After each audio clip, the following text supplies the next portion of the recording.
Our second question is about people asking for free stuff on social media. So asking for, from an e-commerce company, asking for, hey, can you give me a free t-shirt? Can you give me a free whatever you're selling? And this person is running a women's clothing website. And they're saying, these people have 900 to 1,000 followers. Why or should I even be giving away free stuff?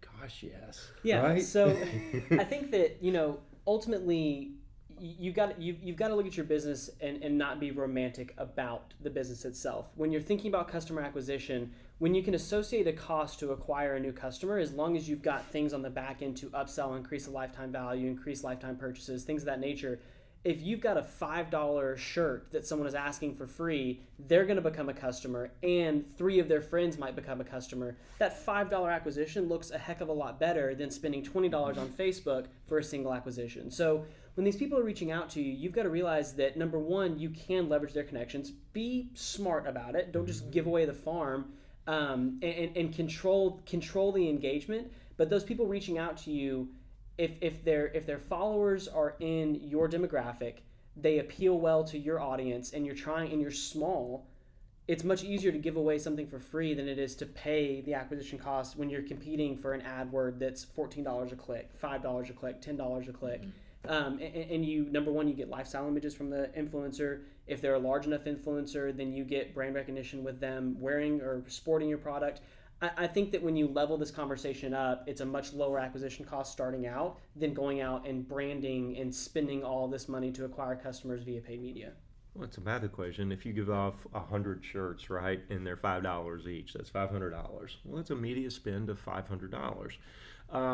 Does it generate more than $500 of contribution margin? If it does, then you're good to go. And I define contribution margin as your average order value minus your cost of goods minus your fulfillment cost. And fulfillment cost includes shipping in the box and all your overhead of customer service and all that, the variable costs that go into that. So yeah, if you're making more than $500 of contribution margin, not revenue, but contribution margin off those sales, then go give $500 worth of shirts away. And if you don't know whether you do or not, track it.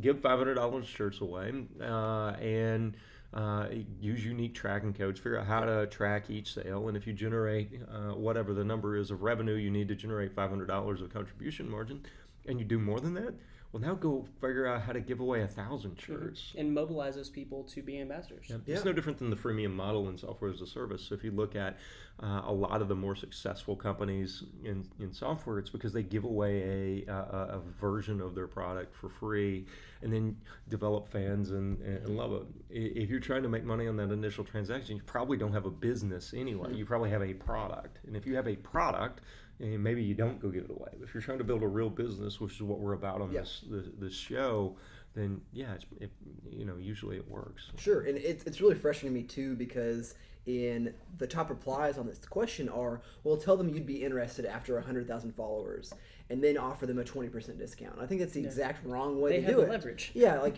you're building an influencer here. You're building something that's going to be loyal to your brand. And these people are saying, well, wait until they're actually an influencer and then pay them lots of money to give away a shirt. It's so counterintuitive to building like a true brand around your store. Give before you take, Yes. right? I mean, that's the model that we reference a lot on the show, both how to get meetings with people, who give them something before you take from them. How do you, it's just the way of doing life. And to me, if you want an influencer to talk about you and you don't give them something, then you're using them. So, don't do that. Yep. So.